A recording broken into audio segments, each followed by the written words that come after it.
美国中产房子被收回，紫赎潮悄然升温。2008年会重演吗？刚刚过去的2025年对不少的美国房主来说并不好过，而多位经济学家警告，真正的压力可能还在后面。根据房地产的数据机构最新的统计，2025年全美国大约有367460套住宅进入止赎程序，同比上涨14%。所谓止赎，就是房主没能按时还房贷，银行或者是贷款机构依法收回房产的过程。而专家担忧2026年这一数字可能进一步走高。经济学家提醒，如果就业市场出现下行，这种可能性并不低，未来止赎的速度很可能明显的加快。数据显示，2025年全美国全年新增就业岗位仅58.4万，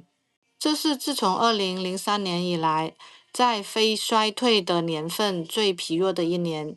直接侵蚀了家庭的还款能力。止赎潮的连锁影响，止赎不仅影响被收房的家庭，当越来越多的房屋被银行收回，并且低价出售的时候，周边的房价会整体的下滑。对还在按揭的房主来说，这意味着房贷还在还，但是房屋的价值缩水，即便按时的缴款，也可能面临净值被动蒸发。与此同时，房贷的压力往往是多米诺骨牌的开端。不少家庭在支付房贷、地税、保险的时候，也开始拖欠信用卡、车贷等等其他的债务。这种结构性的压力，不少的人不禁想起2008年金融危机前的画面。2025年止赎最严重的州和城市。按州统计，2025年止赎最集中的地区，佛罗里达大约230套房就有1套进入止赎，特拉华大约240%，南卡罗来纳大约242%，伊利诺伊内华达大约248%。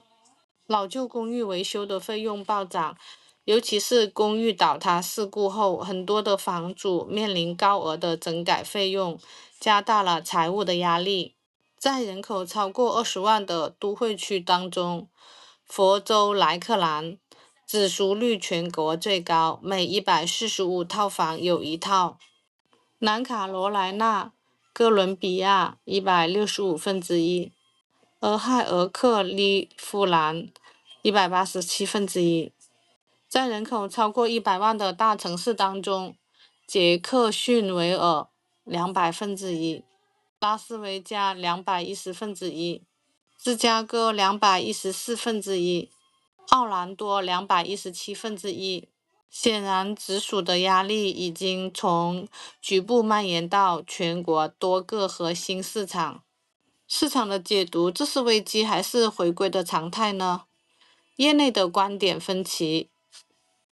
这更像是疫情后极低的止赎率的回归，市场正在恢复长期的正常水平，而非马上重演2008年。但是另一组数据显示，房主预期还贷的数量已连续多月上涨，2025年11月就有35651套房产进入止赎程序，同比暴涨21%。随着越来越多家庭为房贷的焦虑，他们往往不得不压缩日常的支出，食品、交通、医疗，最终也会拖累整个经济增长。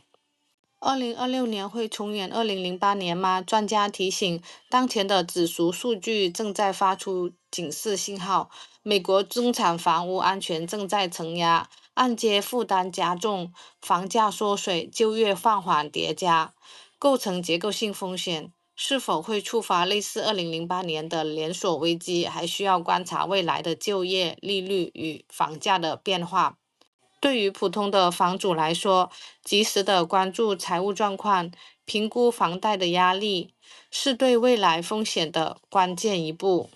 我们给你带来最实用和最专业的美国置业攻略和优质的美国房源，并提供落地生活的各类服务，做最值得您信赖的美国服务专家，